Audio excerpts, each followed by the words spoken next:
Assalamualaikum warahmatullahi wabarakatuh. Bismillah, walhamdulillah, wassalatu wassalamu ala rasulillah Sayyidina Muhammad ibn Abdillah wa ala alihi wa ashabihi wa mawala wa la hawla wa la quwwata illa billah. Rabbi shrah li sadri wa yassir li amri wa hlul 'uqdatam min lisani yafqahu qawli. Allahumma arinal haqqa haqqan warzuqna ittiba'ah wa arinal batila batilan warzuqna ijtinabah. Rabbi zidni ilma warzuqni fahma. Bapak-bapak dan ibu-ibu jamaah takobir 2019 merupakan jamaah haji terakhir sebelum pandemi. Setelah itu tidak ada haji lagi. Andaikan bapak-bapak ibu itu tidak berangkat, ya belum berangkat sama sekali. Ya alhamdulillah, harus kita syukuri. Yang kedua, kita baru saja menjalani ibadah puasa sebulan yang lalu, jadi sekitar 22 hari yang lalu, 25.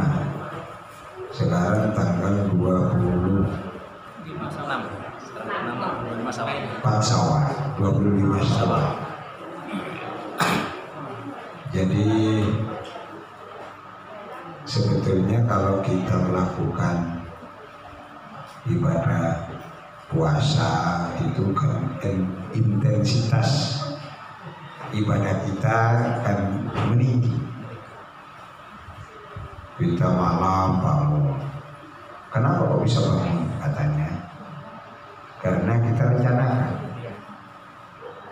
Jadi rupanya hidup ini harus direncanakan, harus didesain. Nah, kita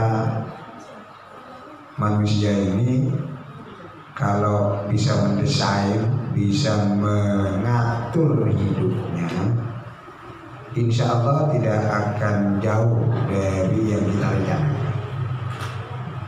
Kalau meleset itu sedikit. Kehidupan ini seperti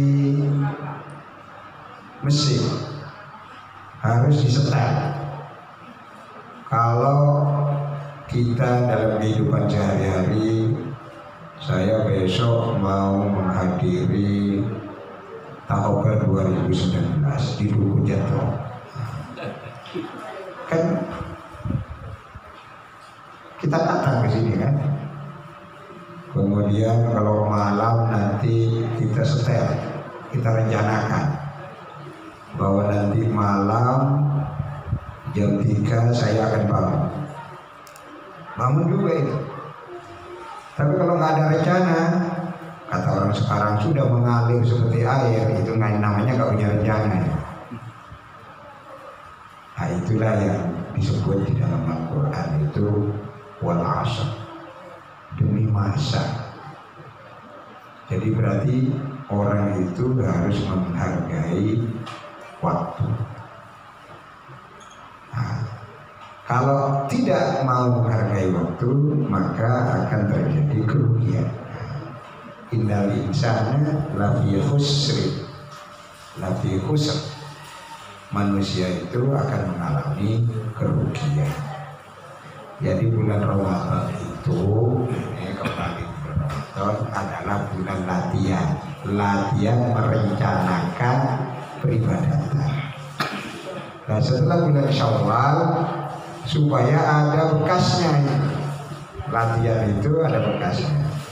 Ibarat sepak bola, Ramadan itu latihan masuk pelatnas.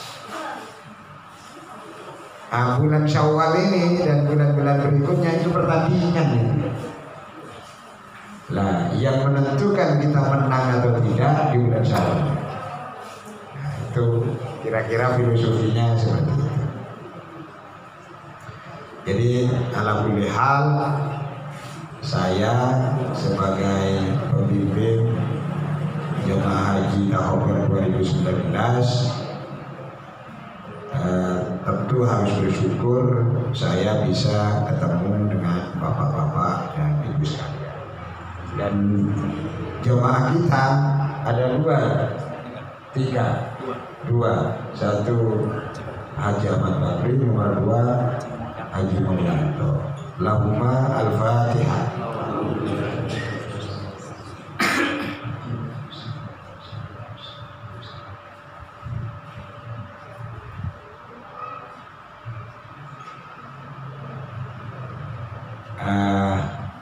Jadi kita bersyukur bahwa kita bisa ketemu, bisa silaturahim. Mudah-mudahan silaturahim ini bisa membawa kemajuan, bisa membuat rencana kita untuk ke depan itu bisa terlaksana.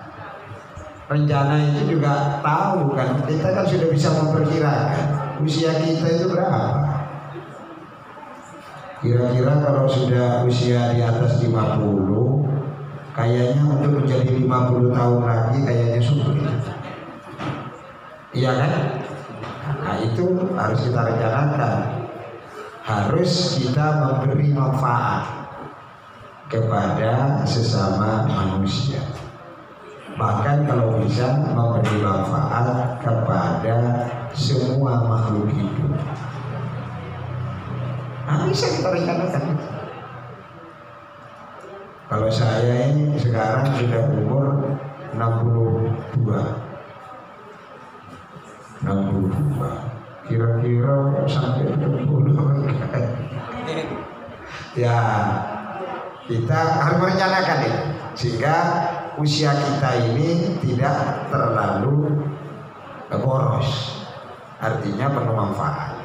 Itulah yang disebut kalau kita itu dapat Lailatul Qadar, maka usia kita dalam waktu semalam bisa nilainya sama dengan 83 tahun. Jadi kalau bulan puasa satu malam, mau satu malam singgi, nah itu dirahasiakan oleh Allah.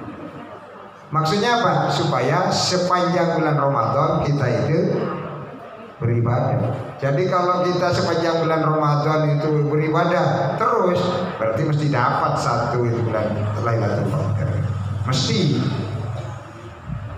Hanya masalahnya ketika Lailatul Qadar turun, kita itu sedang beribadah betul hanya malas kan gitu. Tapi kalau kita rencanakan bisa. Jadi hidup ini harus direncanakan. Kemudian dalam harian itu direncanakan. Kan sebetulnya kita diatur. Subuh suruh bangun, sholat, zuhur nanti sholat, kan gitu. Itu rencanakan semua itu. Jadwal hidup kita. Nah, nanti di celah-celah itu kita berbuat apa supaya kita ini bermanfaat dalam hidup kita yang sebetulnya sangat terbatas ini. Ini poin pertama yang ingin saya sampaikan. Yang kedua, hidup ini mesti menghadapi masalah. Dan orang ketika pangkatnya naik, ketika umurnya tambah, masalah itu mesti bertambah.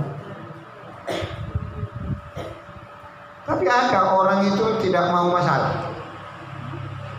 Karena tidak mau masalah, tidak naik pangkat. Karena kalau naik pangkat tanggung jawabnya tambah. Nah, kita juga begitu. Tambah tua, tambah tanggung jawab. Terus puncak. Setelah itu turun.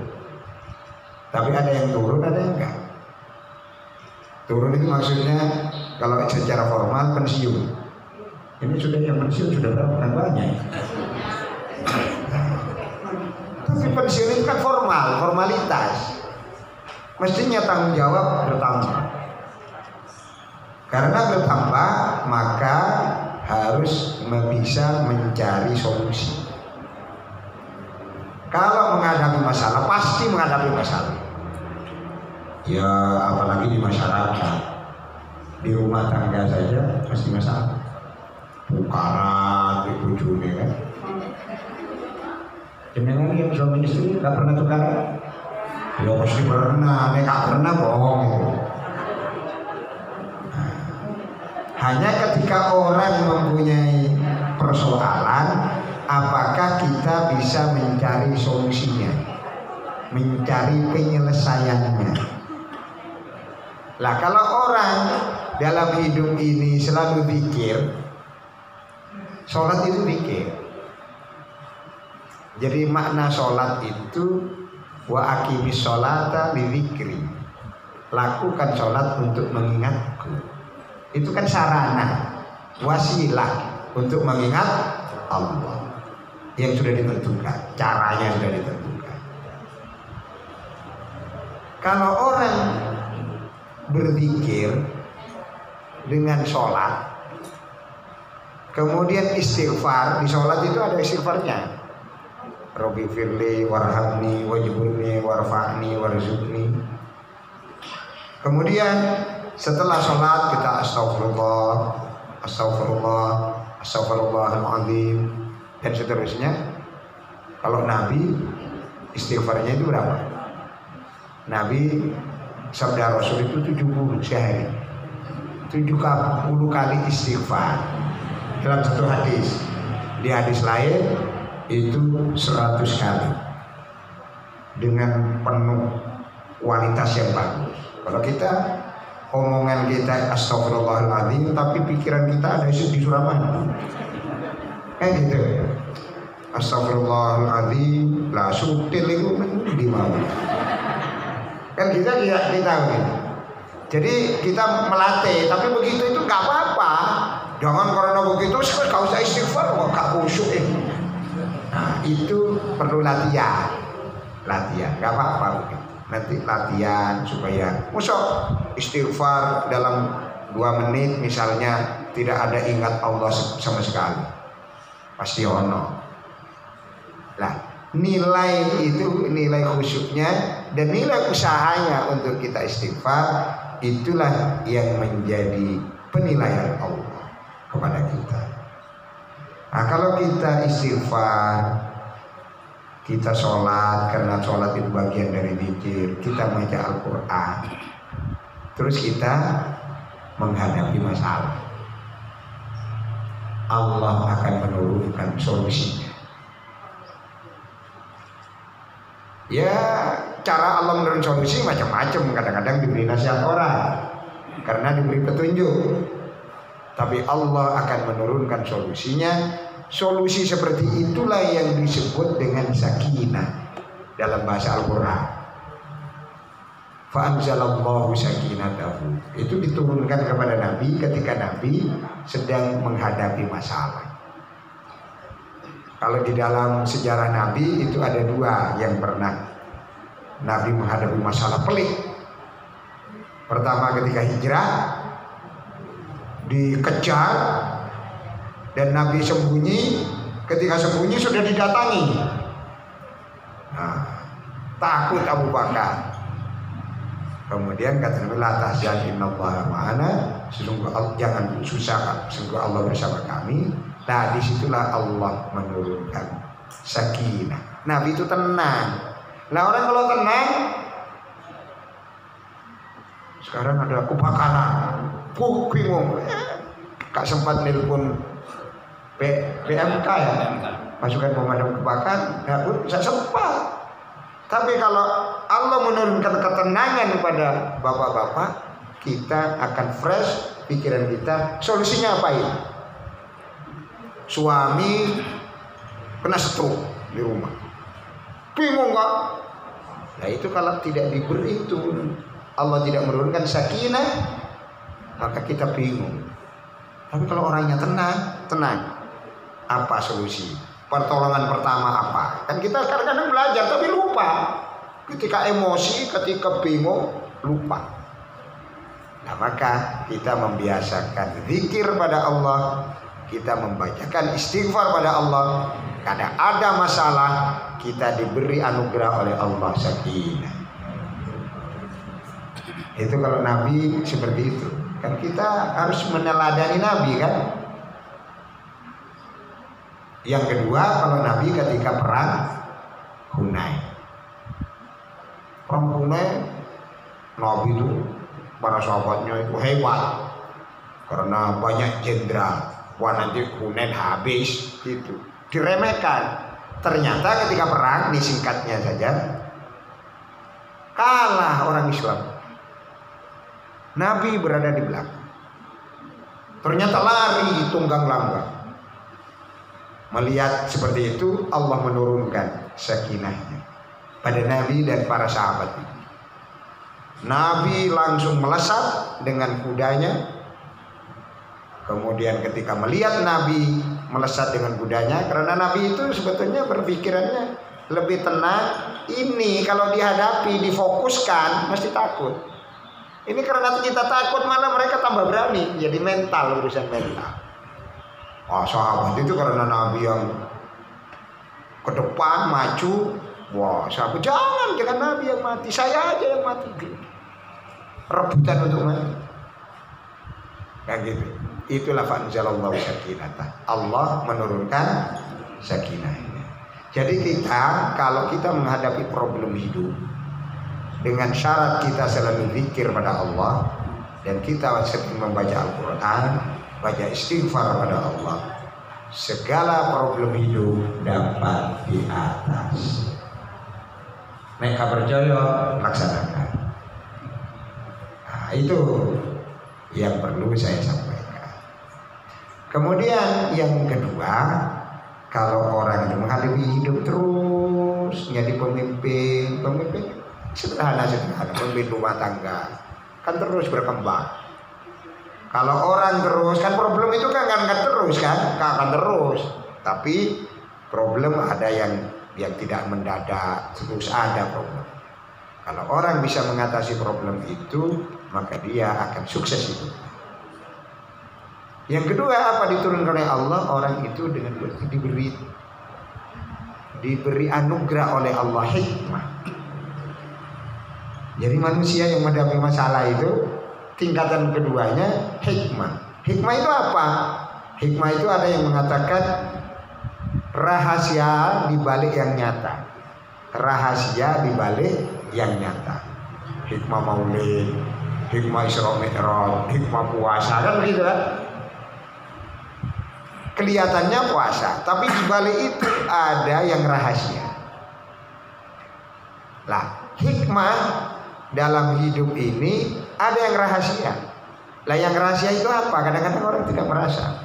Kalau dia jadi pemimpin, omongannya itu bisa diterima orang lain. Itu hikmah. Oh, bahwa dia memberi solusi begini Pak, yang baik itu. Oh iya ya benar ya. Nah itu hikmah.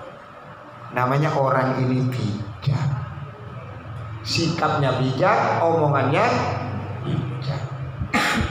Jadi kalau orang pikirnya, istighfarnya bagus, kemudian setelah diberi sakinah oleh Allah, maka akan diberi hikmah oleh Allah. Omongannya dan sikap hidupnya penuh dengan kebijakan. Maka orang sering mengatakan orang bijak berkata, nah, kan gitu kan? Nah, itu tahapan kedua. Tahapan ketiga adalah ketika orang sudah begitu terus mengatakan berputar itu. Kehidupan ini berputar, mesti menghadapi problem, nanti ada sakinah, menghadapi masalah, kita harus hikmah, kita harus bijak. Nah terakhir ini apa yang disebut dengan mahabbah, cinta. Kalau kita sudah bijak dalam hidup, omongannya bijak, sikapnya bijak, maka kita akan mendapatkan mahabbatul khalq, kecintaan manusia. Kecintaan manusia ini sebetulnya asalnya dari kecintaan Allah. Jadi Allah mencintai kita, karena Allah mencintai kita, mencintai seseorang itu, maka orang itu dicintai Allah. Berputar ini, dicintai Allah, pulang kepada temannya, dari temannya cinta pada Allah berputar. Dan kalau kita dalam keadaan seperti itu meninggal dunia, maka kita akan mendapatkan mahabbatullah dan mahabbatul khalq, dan itu suatu kehidupan yang tertinggi. Mudah-mudahan kita bisa mendapatkan. Nah, kalau orang sudah mendapatkan mahabbatullah, kita cinta Allah dan Allah cinta kita, maka itulah yang disebut dengan waliyun min awliyaillah. Kita itu menjadi salah satu kekasih di antara kekasih Allah. Kalau kita itu berdoa waktu di Mina,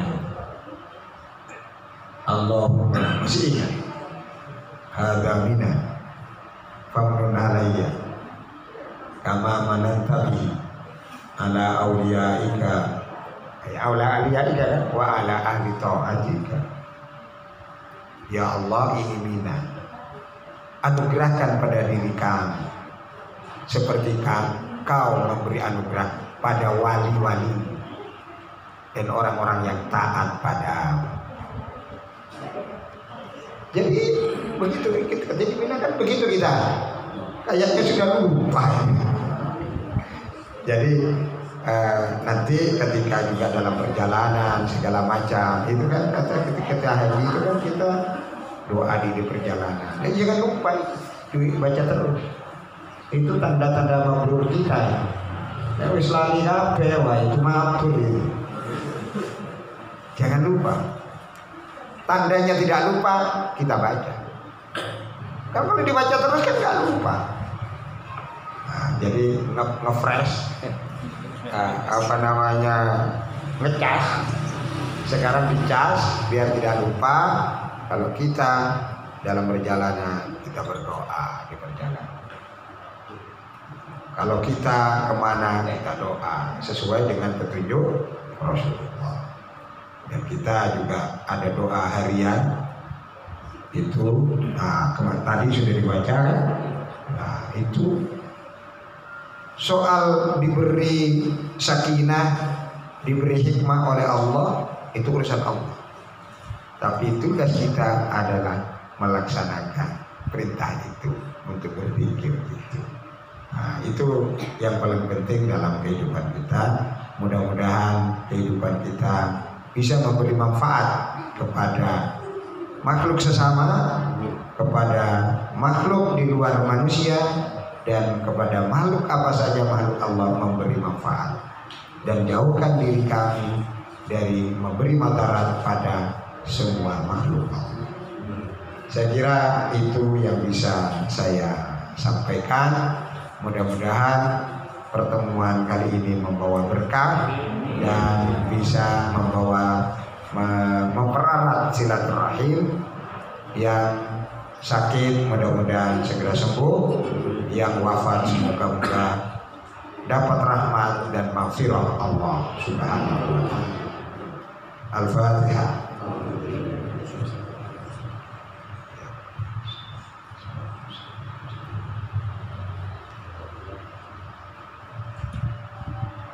Bismillahirrahmanirrahim. Alhamdulillahirabbil alamin. Hamdan yu'afi wa yukafi mazidan. Ya Rabbana lakal hamdu kama yanbaghi li jalali wajhikal karim wa 'azimi sultanik. Allahumma shalli ala sayyidina Muhammadin wa ala alihi wa sahbihi wa barik wa sallim ajma'in.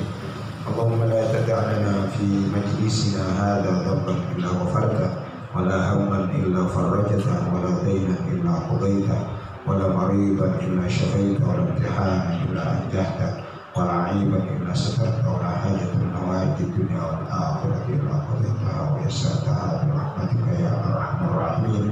اللهم ربنا تقبل منا صلاتنا وصيامنا وقيامنا وركوعنا وسجودنا وتسبيحنا وتهليلنا وقراءتنا ولا تدرك وجوهنا يا إله العالمين ويا خير الناصرين برحمتك يا أرحم الراحمين. اللهم اجعل حجنا حجا مبرورا وسعينا سعيا مشكورا وذنبنا ذنبا مغفورا وعملنا عملا صالحا مقبولا وتجارتنا تجارة لا تبور يا علم ما في الصدور أخرجنا يا الله من الظلمات إلى النور اللهم صل وسلم على سيدنا محمد صلاة تبلغنا بها حج بيتك الحرام وعمرة بيتك الحرام وزيارة مسجد وقبر نبيك محمد صلى الله عليه وسلم والمسجد الأقصى المبارك في لطف وعافية وبلوغ المرام اللهم يسر لنا زيارة مكة والمدينة والمسجد الأقصى اللهم يسر لنا زيارة حرمك وحرمه صلى الله عليه وسلم اللهم يسر يا مدبر دبر يا مسهل سهل علينا كل عسير بجاه البشير النذير إنك على كل شيء قدير اللهم إنا نسألك حسن الخاتمة ونعوذ بك من سوء الخاتمة اللهم اختم بالصالحات أعمالنا اللهم توفنا مسلمين والحقنا بالصالحين اللهم ربنا آتنا في الدنيا حسنة وفي الآخرة حسنة وقنا عذاب النار وادخلنا الجنة مع الأبرار يا عزيز يا غفار يا رب العالمين ربنا تقبل منا إنك أنت السميع العليم وتب علينا إنك أنت التواب الرحيم سبحان ربك رب العزة عما يصفون وسلام على المرسلين والحمد لله رب العالمين بسر أسرار الفاتحة.